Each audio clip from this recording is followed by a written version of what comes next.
5 రాష్ట్రాల ఎన్నికల ఫలితాల తర్వాత తెలంగాణపై కాంగ్రెస్ అధిష్టానం దృష్టి పెట్టనుందా?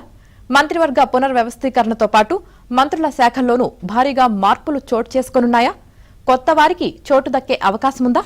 ఈ ప్రశ్నలకు అవును అనే అంటున్నాయి కాంగ్రెస్ వర్గాలు.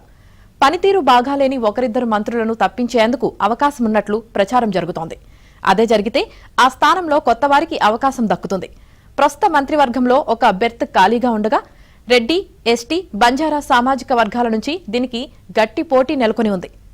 ఉమ్మడి నల్గొండ జిల్లా నుంచి పార్టీ ఎమ్మెల్యే బాలునాయక్ ఎస్టీ కోట సీనియర్ నేత హోదాలో మంత్రి పదవిని ఆశిస్తున్నారు. డిప్యూటీ స్పీకర్గా మహబూబాబాద్ ఎమ్మెల్యే రామచంద్ర నాయక్ ను అధిష్టానం ఎంపిక చేసినా ఇంతవరకు ఆ పోస్టుకు ఎన్నిక నిర్వహించలేదు.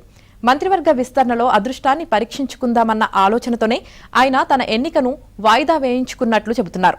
ఇక బీసీ వర్గం నుంచి ఒకరిని డిప్యూటీ సీఎంగా తీసుకునే ఆలోచనను అధిష్టానం చేస్తున్నట్లు చెబుతున్నారు.